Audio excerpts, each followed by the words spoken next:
எல்லாரும் நமஸ்காரம். இன்னைக்கு திருக்கோளூர் பெண் பிள்ளை ரகசியத்தில் 51வது பிரவச்சனம். 51வது பிரவச்சனம் என்னன்னா, இங்கும் உண்டென்றேனோ பிரகலாதனை போலே. இதுதான் அந்த சொன்ன வசனம்.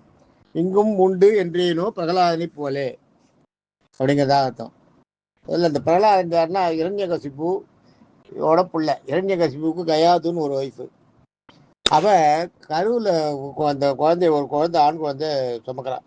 அவள் வந்து பிள்ளையாட்டு இருக்கும்போது அவளுக்கு வந்து நாரதர் ஒரு உபதேசம் பண்ணிட்டு போயிடுறாரு. அந்த உள்ள அவளுக்கு இல்லை, அவள் படுத்துன்னு தூங்கும்போது அந்த குழந்தைக்கு, வயிற்றுக்குள்ள இருக்கிற குழந்தைக்கு நமோ நாராயணாய, ஓம் நமோ நாராயணாய என்ற மந்திரத்தை உபதேசம் பண்ணிட்டு போயிடுறாரு. அது அந்த புள்ள கெட்டியாக பிடிச்சிக்கிறது. எப்பயுமே கருவுக்கு ஒன்று தெரிஞ்சுக்கோ, வயிற்றுக்குள்ளே இருக்க கருவுக்கு பேசினாலாம் கேட்கும், எல்லாம் தெரியும். வயிற்றுக்குள்ளே இருக்க பசுவுக்கு பூர்வ ஜென்மம் தெரியும், வெளியிலேருந்து பேசுறது கேட்கும், அதுக்கேற்ற மாதிரி தாளம் போடும், கை காலை உதைக்கும், எல்லாம் பண்ணும். அது வெளியில் பிறக்கும்போது சடம்னு ஒரு ஒரு சடம்னு ஒரு வாதம் வந்து சேரும். அது கூட அந்த சடம்ன்ற வாதம் வந்து சேர்ந்துருத்துன்னா எல்லாம் மறந்து போயிடும். இந்த சடம்ன்ற அந்த வாதம் வந்து சேர்ந்துருத்துன்னா இதுக்கு தன்னோட பிறவி எல்லாம் மறந்து போயிடும். பிறந்த அப்புறம் தான் மறக்கும், ஞாபகம் வச்சுக்கோ. பிறக்கிறதுக்கு முன்னாடி இல்லை, குழந்தை பிறந்த அப்புறம் சடம்ன்ற அந்த வாதம் வந்து சேரும்போது குழந்தைக்கு எல்லாம் மறந்து போயிடும். அப்படிதான் சாஸ்திரத்தில் சொல்லியிருக்கு. குழந்தைக்கு பழைய நினைவுகள்லாம் மறந்து போயிடும். புதுசாக அதுக்கப்புறம் அதுக்கு முன்னாடி நடந்ததெல்லாம் தேவையாக இருக்காது, அது வரைக்கும் ஞாபகம் இருக்கும். இந்த சடம்ன்ற வாயு வந்து தன்னை அண்டும் போது தான் நம்மால் வந்து காலால் எட்டி உதைச்சாராம். எட்டி உதைச்ச உடனே அது போயிட்டோம். அதனால தான் அவர் சேனை முதலோட அம்சன்றது அவருக்கு இப்போ அப்புறமும் தெரியும். அதனால அவரெல்லாம் கிட்ட ஓடுனா, அதனால அவருக்கு பூர்வ ஜென்ம பிராப்தி உண்டு. பூர்வ ஜென்மத்தை சொல்ற அந்த சக்தி அவர்கிட்ட இருந்தது, நம்மாழ்வார்கிட்ட இருந்தது. அந்த சடம்ன்றது இதுவாகுமா. இது மாதிரி இந்த குழந்தைக்கு சொன்ன உடனே இந்த குழந்தை ஓம் நமோ நாராயண என்று அந்த இதை பிடிச்சிட்டு விடுறது. அதை கெட்டியாக பிடிச்சிட்டு உடனே சடவாயு வந்து அவரை சேரவே இல்லையா, பிரகலாதனை சேரவே இல்லையா. அதனால பிரகலாதனுக்கு வந்து குழந்தையில வந்து அவனுக்கு வந்து உபதேசம் பண்ண அந்த ஓம் நமோ நாராயணன்ற மந்திரம் மட்டும் மனசுலயே கெட்டியா இருக்கும். குழந்தை பிறந்துடுறது. குழந்தைய என்னென்ன வளர்க்குறான். சிறுநேசுக்கு ஒரே பிள்ளை, ரொம்ப பார்த்து பார்த்து வளர்க்குறான், எல்லாம் பண்ணி வளர்க்குறான். எல்லாம் பண்ணி வளர்த்து அந்த குழந்தைய கொஞ்சம் பெருசான உடனே அதை கொண்டு போய் குருகுலத்தில் விடுறான். குருகுலத்தில் விடும்போது அது என்ன பண்ணுறது, குருகுலத்தில் ஆசிரியர் சொல்லி கொடுக்குறாரு. குருகுலத்தில் ஆச்சாரியன் சொல்லி கொடுக்குறத வந்து கேட்கணும். ஆச்சாரியனுக்கு வந்து இரண்யகசிபோட ஆணை, ஓம் நமோ இரண்யகசிபாய நமக, இரண்யகசிபுவாய நமக அப்படின்னு தான் சொல்லணும். நாராயணாய நமகன்னு சொல்லக்கூடாதுன்னு சொல்லி வச்சிருக்காரு. இவர் சொல்றாரு, அவன் சொல்ல மாட்டேங்கிறான் பிரகலாதனுக்கு வந்து நாராயணாய நமகன்ற வார்த்தையே வரமாட்டேங்கிறது. அவன் எத்தனை தினம் சொன்னாலும் அவளுக்கு வந்து இதுதான் வருது, ஓம் நமோ நாராயணாய என்ற அந்த வார்த்தை தான் வருது வழியா இரண்யகசிபாய நமகன்ற வார்த்தையை பிரகலாதனால சொல்ல முடியல, சொல்ல வரல. அவள் எவ்வளவோ சொல்லித்தரா, ஆச்சாரியர் தான் சொல்லித்தரா, அவள் ஒத்துக்கல. அப்புறம் வந்து அவர் வந்து மெதுவாக வந்து அதை வந்து ராஜா கிட்ட சொல்கிறார். இது மாதிரி சொல்கிறாரு, உங்களுக்கு ஒழுங்காக கற்றுத்தர தெரியல, நீங்கள் சரியாக கற்றுக் கொடுங்கன்னு அவளை மிரட்டி அனுப்பிச்சுடுவான் ராஜா. இரண்யகசிபு ஒழுங்காக பிள்ளைக்கு, குழந்தைக்கு என்ன தெரியும், குழந்தைக்கு நீங்கள் சொல்லிக் கொடுக்கறது தான் பொறுத்து இருக்குது, நீங்கள் சொல்லிக் கொடுக்கறத பொறுத்து தான் இருக்குது, நீங்கள் ஒழுங்காக சொல்லிக் கொடுங்கன்னு சொல்லி அனுப்பிச்சிடுவான். வந்து அவர் மறுபடியும் சொல்லிக் கொடுப்பார். அந்த அரக்கன் தானாவா, அரக்க சுக்கராச்சாரியரோட அந்த சிஷ்யர் வந்து இவருக்கு பிரகலாதனுக்கு குருவாக இருப்பார். பிரகலாதனுக்கு சொல்லுவார், ஓம் இரண்யகசிபாய நமகன்னு சொல்லணும், நாராயண நமகன்னு சொல்லாதேன்னுவார். பிரகலாதன் என்ன சொல்லுவார், அந்த மாதிரி சொல்லாதீங்கோ, நாராயண நமகன்னு சொல்லுங்கோ, இரண்யகசிபாய நமகன்னு மனுஷனை ஏற்றி சொல்லாதீங்கன்னுவார். ஒரே வாக்குவாதமாகவும் முடியல. கடைசியில் அந்த ஆச்சாரியனை வந்து அந்த ராஜா கிட்ட இரண்யகசிபு கிட்ட சொல்லுவார், அதை மாதிரி உங்கள் பிள்ளைக்கு என்னால் உபதேசம் பண்ண முடியல, இந்த மன்னிக்கணும்னு சொல்லிட்டு போயிடுவார். உடனே என்ன ஏன் அப்படி பண்ணுறான் அப்படின்ட்டு உடனே அவன் வந்து போய் சொல்லுவான். அவன் போய் நீ இரண்யகசிபா நமகன்னு சொல்லிட்டாருன்னா சொல்ல மாட்டார், திருப்பி நாராயண நமகன்னு தான் சொல்லுவார். அவனுக்காக ஆத்திரமா வரும், புள்ள ஒன்றும் பண்ண முடியல. கயாது கிட்ட சொல்லி அவளை சொல்லுவான். அவளை வந்து நீ வந்து பிள்ளைக்கு ஒழுங்காக சொல்லி வை, எல்லாத்தையும் நல்லபடியாக பேச சொல்லி வை அப்படின்னு சொல்கிறான். என் பேரை சொல்லு, நாராயண நமகன்லாம் சொல்லக்கூடாதுன்னு சொல்லி வை. இவன் பண்ணுறதுனால மற்ற பிள்ளைகளுக்கெல்லாம் வந்து மற்ற பிள்ளைகளுக்கெல்லாம் நான் கேட்க முடியல, அதுகளுக்கெல்லாம் சொல்லி கொடுத்துருக்கான், அதுகெல்லாம் அதை சொல்ல ஆரம்பிச்சுட்டு நாராயண நமகன் சொல்கிறது. மற்ற பசங்களையெல்லாம் இவன் கெடுக்கிறான், இவனோட இது சரியில்லை அப்படின்னு அவன் சொல்கிறா. எவ்வளோ அவர் சொல்லிட்டு போகிறார். கயாது கிட்ட சொல்லிட்டு வர, கயாதுன்றது இரண்யகசிபோட ஒய்ஃபு, பிரகலாதனோட அம்மாட்ட சொல்லிட்டு போகிறா. பிரகலாதனை கூப்பிட்டு வச்சு அவன் அம்மா மடியில் உட்கார வச்சுட்டு எவ்வளோ சொல்கிறா, இது மாதிரிலாம் சொல்லக்கூடாதுப்பா, அப்பா கோவப்படுறார், நீ நாராயண நமகன் சொல்லாத, இரண்யகசிபு நமகன் அப்பா சொல்றதா சொல்லிட்டு போயேன்னுவார். இவர் அதுக்கு சொல்லுவார், பிரகலாதனை அம்மாவுக்கு போதனை பண்ணுவார். அது மாதிரிலாம் சொல்லக்கூடாதுமா, தப்புமா, நாராயணன் தான் எல்லாத்துக்கும் நாராயணன் தான் காரணம். நாராயணன் தான் இருக்கார், நாராயணன் எங்க வேணாலும் இருக்கார், தூள்ல இருக்கார், துரும்புல இருக்கார், அவரை ஒன்றும் பண்ண அவரெல்லாம் குறை சொல்லக்கூடாதுமா, அவர் பேரை தான் சொல்லணும், மனுஷா பேரை சொல்லக்கூடாது, இரண்யகசிபு நமகன் சொல்லாத, நீயும் சொல்லாதன்னு அம்மாவை சொல்லுவோம். எவ்வளவோ சொல்லி பார்ப்போம், ஒன்றும் நடக்காது. கடைசியில் என்ன பண்ணுவான், பிரகலாதனை வந்து யானையை விட்டு பட்டத்து யானையை விட்டு மிதிக்க சொல்லுவான். எப்பயுமே அந்த காலத்தில் ஒன்று தெரிஞ்சுங்கோ, ஒரு ராஜா நாடா தன்னுடைய குடும்பமானு நினச்சா குடும்பத்தை உதறதுக்கு தயாராக இருப்பான். அப்படி குடும்பத்தை உதறதுக்கு தயாராக இருக்கும்போது ஒரு பிள்ளையை பற்றி என்ன, பிள்ளை வந்து நாட்டுக்கு ஒத்து வர மாட்டேங்கிறது, தான் சொல்கிறத தன்னோட ஆட்சிக்கு ஒட்டு ஆட்சிக்கு வந்து மறுதளிக்கிறது, அது பேசுறது சரியா இல்லை, தன்னோட ஆட்சியை எதிர்த்து பேசுறதுன்னு உடனே அவனுக்கு வந்து அந்த பிள்ளைன்ற அந்த பாசமே கொஞ்சம் கொஞ்சமாக விட்டு போயிடும். இரண்யகசிபுக்கு அப்பப்போ வரும், ஆனாலும் அது விட்டு போயிடும். வச்சு இதில் நான் யானையை விட்டு இடங்க சொல்லுவான். யானையை விட்டு இடம்னா யானை கிட்ட வரும், கிட்ட வந்தோடனே இவன் நாராயண நமகன் இந்த குழந்தை சொல்கிறத பார்த்துட்டு அது யானை வந்து பிரகலாதனை சுற்றி வந்து சேவிச்சுட்டு போயிடும், பட்டத்து யானை.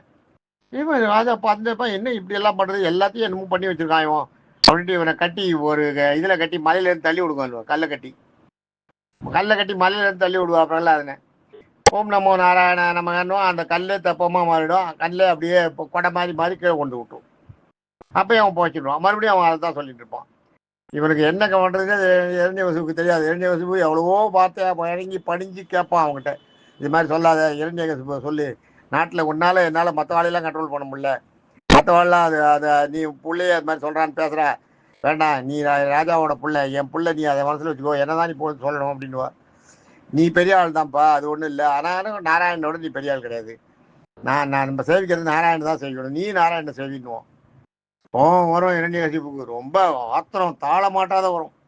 தாழ மாட்டாத வந்து, நீ என்ன, நீ எவ்வளோ சொன்னாலும் நீ கேட்க மாட்டேங்கிற, எங்கே அந்த அந்த இவன் எங்கே அந்த நீ சொல்கிற அந்த இவன் எங்கே, நரசிம்மன் எங்கே, நீ சொல்கிற அந்த நாராயணன் எங்கே இருக்கான் அப்படின்வார். நாராயணன் எல்லா இடத்துலையும் இருக்காருன்னு ஆகும். இது பிரகலாதன் சொல்லுவான். பிரகலாதன் சொன்னோடனே சரி, நான் கட்டி அவன் கட்டின மண்டபத்தில் உட்காந்து பேசுவாள், இது நான் கட்டின மண்டபம், இந்த மண்டபத்தில் எங்கேயாவது இருக்காருவான், இங்கேயும் இருக்காரு, இந்த தூணில் இருக்காரு, இந்த துரும்புல இருக்காருவான், இந்த தூணில் இருக்காரா, இந்த தூணில் இருக்காருன்னு கை காட்டி காட்டும் ஆகும். அந்த காட்டினவுடனே ஏன்னா அந்த தூண் அவன் தான் அந்த இந்த இப்போ அலங்காரம் பண்ணி அந்த தூணை முதல்ல ஸ்தாபிதம் பண்ணி அந்த மண்டபம் கட்டும்போது முதல்ல பூஜை பண்ணது அந்த தூணுக்கு தான். அந்த தூணை தான் இவன் காட்டுவான், அதெல்லாம் எனக்கு இந்த தூணில் இருக்காரான்னு கேட்பான், அதுலேயும் இருக்கார், துரும்புலேயே இருக்காருன்னு போது அதுலேயும் இருக்காரு அப்படின்வான். இருக்கான உடனே இவனுக்கு ஒரு வெறி வரும், இந்த தூண் நம்ம வச்ச தூண், நம்ம பார்த்து வச்ச தூண், இதுக்குள்ளே நரசிம்மன் இவர் இருக்கா, நாராயணன் இருக்காரா, சரி பாத்திரம்லான்ட்டு கதையை எடுத்துன்னு வரணும். அவனோட கதையை எடுத்துகிட்டு பிரகலாதன் வந்து இது வந்து இரண்யகசிபு வந்து ஜெய்காண்டிக்கான ஆள், பயங்கரமான பலமான ஆள். அந்த கதையால் ஒரு அடி அடிப்பான், அடித்த உடனே அந்த தூண் அப்படியே ரெண்டாக பிளக்கும். குழந்த உடனே இந்த குழந்தை சொல்லிட்டு இதுக்குள்ளே இருக்காருன்னு சொன்னதுக்காக பெருமாள் உள்ளேருந்து வருவார், நாராயணன் உள்ளேருந்து வருவார். என்னென்னா இரண்யகசிபு சில வரங்கள்லாம் வாங்கியிருப்பான், என்னை வந்து யாரும் கொல்ல முடியாது, என்னை பகலில் கொல்ல முடியாது, ராத்திரியில் கொல்ல முடியாது, என்னை ஆயுதத்தால் கொல்ல முடியாது, மனுஷனால கொல்ல முடியாது, மிருகத்தால் கொல்ல முடியாது, இப்படியெல்லாம் பிரம்மா கிட்ட வர வாங்கியிருப்பான்.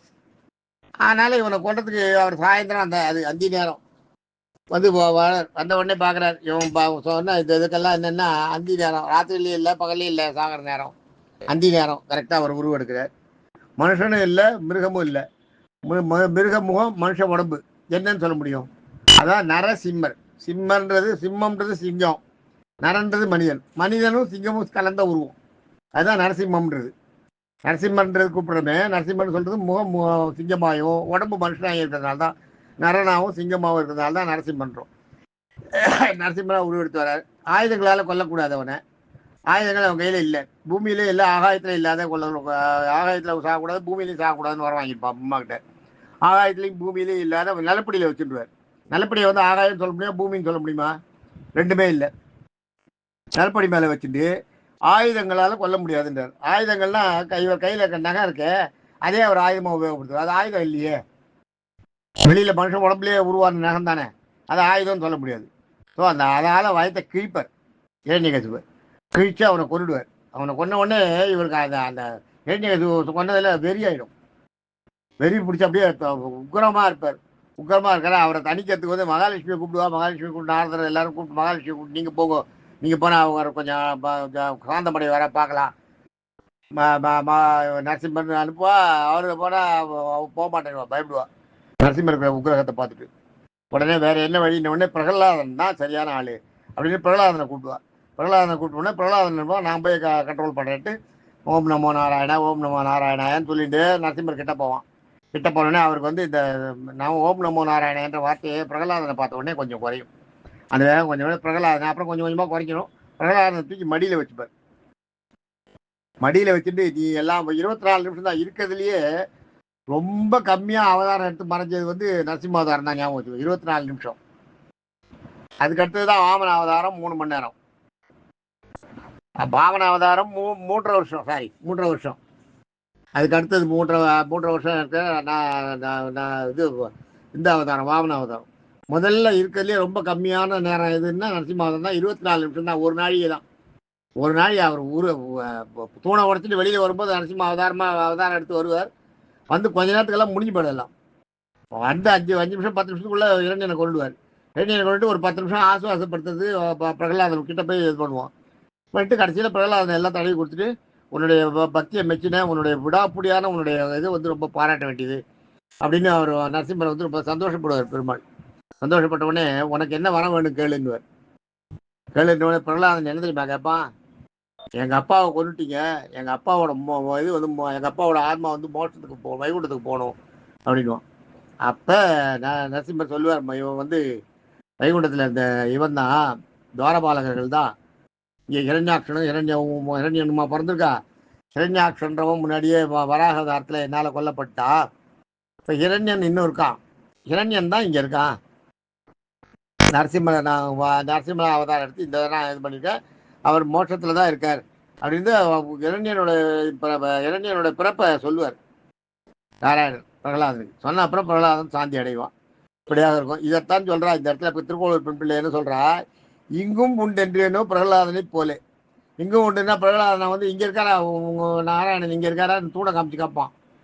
அவங்க கட்டின அவன் அமைச்ச மண்டபத்தில் இருக்கிற தூணை காமிச்சு நான் இரண்யகசிப்பு கேட்பான் இல்லையா பிரகலாதன்கிட்ட, இங்கே இருக்க தூண்லேயே இருக்கார் துரும்புலையும் இருக்காருன்னுவான். உனக்கு காலுங்க ஒட்டி இருக்கிற துரும்புலையும் இருக்காரு, இந்த தூண்லேயும் இருக்காரு.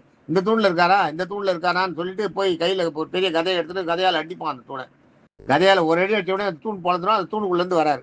அதைத்தான் இங்கே சொல்கிறேன், இங்கும் உண்டென்றேனோ பிரகலாதனை போலேனோ.